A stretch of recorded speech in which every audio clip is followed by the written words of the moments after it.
आपका स्वागत है हमारे YouTube चैनल रिलैक्स माइंड में।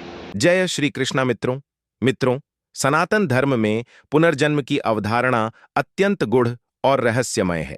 श्रीमद् भगवद गीता में भगवान श्री कृष्ण स्वयं अर्जुन से कहते हैं, जातस्य ध्रुवो मृत्यु ध्रुवम जन्म मतस्य च, अर्थात जो जन्म लेता है उसकी मृत्यु निश्चित है और जो मरता है उसका पुनर्जन्म भी निश्चित है। परंतु एक जटिल प्रश्न यह उठता है कि क्या एक ही परिवार में आत्मा का पुनर्जन्म संभव है? क्या आत्मा अपने ही कुल में बार बार जन्म लेकर अपने अधूरे कर्मों को पूरा करती है? क्या कोई आत्मा अपने पाप या पुण्य के कारण अपने ही वंश में वापस लौट सकती है? मित्रों, इस वीडियो के माध्यम से हम आपको इस घर रहस्य को विस्तार से बताएंगे जो महाभारत काल से जुड़ी हुई है। मित्रों, कहते हैं कि इस कथा को सुनने मात्र से व्यक्ति के कोटि कोटि पापों का नाश होता है, तो आपसे आग्रह है कि इसे पूरे ध्यानपूर्वक और आखिरी तक अवश्य देखें। साथ ही इस वीडियो को एक लाइक करके कमेंट में जय श्री हरि विष्णु लिखकर ईश्वर को अपना आभार व्यक्त करें। तो चलिए शुरुआत करते हैं आज की इस ज्ञानवर्धक प्रस्तुति की। मित्रों, यह कथा महाभारत काल से जुड़ी हुई है और भगवान श्री कृष्ण स्वयं इस रहस्य को उजागर करते हैं। महाभारत का युद्ध समाप्त हो चुका था। धर्मराज युधिष्ठिर ने हस्तिनापुर का शासन संभाल लिया था। पांडवों ने अपनी संपूर्ण शक्ति से राज्य को धर्म के मार्ग पर चलाने का प्रयास किया, किंतु उनके मन में अब भी कई आध्यात्मिक प्रश्न थे। युद्ध के दौरान उन्होंने अपने परिवार के कई सदस्यों को खो दिया था। भीष्म पितामह, अभिमन्यु, द्रोणाचार्य, कर्ण और स्वयं श्री कृष्ण की इच्छा से कौरव वंश का संहार हो गया था। यह सब देखकर युधिष्ठिर के मन में एक गहरी जिज्ञासा उत्पन्न हुई। एक दिन वे अपने भाइयों भीम, अर्जुन, नकुल और सहदेव के साथ महर्षि वेदव्यास के आश्रम पहुंचे। वहां उन्होंने श्रद्धापूर्वक महर्षि के चरणों में प्रणाम किया और अपनी शंका प्रकट की। युधिष्ठिर बोले, गुरुदेव, आपने हमें धर्म, कर्म और पुनर्जन्म के गूढ़ रहस्यों के बारे में सिखाया है, किंतु एक प्रश्न मेरे मन को विचलित कर रहा है। क्या एक ही परिवार में पुनर्जन्म संभव है? क्या कोई आत्मा अपने ही वंश में बार बार जन्म ले सकती है? मित्रों, फिर महर्षि वेदव्यास ने गहरी दृष्टि से युधिष्ठिर को देखा। वे जानते थे कि युधिष्ठिर कोई साधारण मनुष्य नहीं थे। वे स्वयं धर्मराज के अंश अवतार थे, जिनका हृदय सदा सत्य की खोज में लगा रहता था।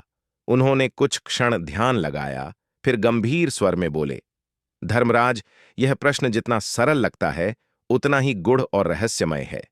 पुनर्जन्म के नियम अटल हैं, किंतु कभी कभी कोई आत्मा विशेष परिस्थितियों में अपने ही कुल में बार बार जन्म लेती है। यह तब होता है जब उसके अधूरे कर्म उसी परिवार से जुड़े होते हैं, या जब उसने अपने पूर्व जन्म में कोई विशेष संकल्प या शराब प्राप्त किया होता है।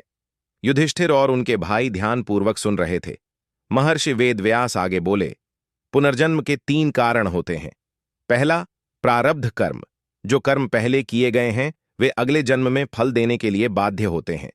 दूसरा, संस्कारों का प्रभाव। जब किसी आत्मा की गहरी स्मृतियां या भावनाएं अधूरी रह जाती हैं तो वह जन्म लेने के लिए उसी स्थान की ओर आकर्षित होती है। तीसरा, ऋणानुबंध। यदि किसी आत्मा का किसी कुल या परिवार से गहरा संबंध हो तो वह वहां पुनः जन्म ले सकती है। यह संबंध प्रेम, घृणा, पाप या पुण्य किसी भी रूप में हो सकता है। युधिष्ठिर ने आगे प्रश्न किया, गुरुदेव, क्या कोई ऐसा उदाहरण है जिससे यह प्रमाणित हो सके कि कोई आत्मा अपने ही कुल में जन्म लेती है? महर्षि वेदव्यास मुस्कुराए और बोले, हां, मैं तुम्हें एक ऐसी घटना सुनाने जा रहा हूं जो स्वयं भगवान श्री कृष्ण के काल में घटित हुई थी। यह कथा द्वारका के एक ब्राह्मण और अर्जुन की प्रतिज्ञा से जुड़ी हुई है। इसी कथा में पुनर्जन्म का एक रहस्यमय उदाहरण मिलता। मित्रों, यह सुनकर पांडवों की जिज्ञासा और भी बढ़ गई। महर्षि वेदव्यास ने एक प्राचीन कथा सुनानी शुरू की और बोले, महाभारत युद्ध के कुछ समय बाद जब श्री कृष्ण द्वारका में राज्य कर रहे थे, तब एक दिन एक ब्राह्मण उनके दरबार में आया। वह अत्यंत व्यथित था। उसने प्रभु श्री कृष्ण के चरण पकड़कर विलाप किया। युधिष्ठिर और पांडव एकाग्र होकर सुन रहे थे। महर्षि ने आगे कहा, ब्राह्मण समस्या विचित्र थी।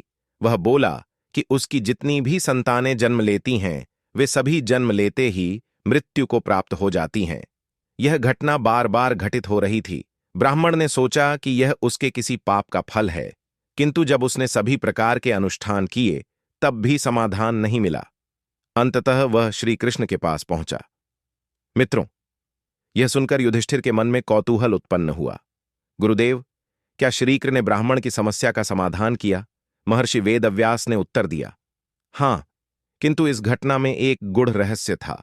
ब्राह्मण का यह केवल एक साधारण घटना नहीं थी, बल्कि यह पुनर्जन्म और कर्म के बंधन से जुड़ा हुआ था। जब अर्जुन को इस घटना का पता चला तो उसने ब्राह्मण से प्रतिज्ञा की कि वह स्वयं उसकी अगली संतान की रक्षा करेगा। किंतु जब ब्राह्मण का पुत्र फिर से गायब हो गया तब अर्जुन ने स्वयं यमलोक की यात्रा की। भीम ने आश्चर्यचकित होकर पूछा, क्या अर्जुन यमलोक तक चले गए? महर्षि ने उत्तर दिया, हां। अर्जुन ने वहां जाकर यमराज से इस घटना का रहस्य पूछा।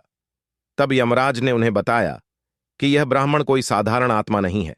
यह आत्मा पहले भी इसी कुल में जन्मी थी और अपने कर्मों के कारण इसे बार बार अपने ही परिवार में जन्म लेना पड़ा। मित्रों, युधिष्ठिर और पांडव अब पूरी तरह इस कथा में डूब चुके थे। मित्रों, महर्षि वेदव्यास ने अंत में कहा, धर्मराज, यह कथा तुम्हें यह समझाने के लिए है कि आत्मा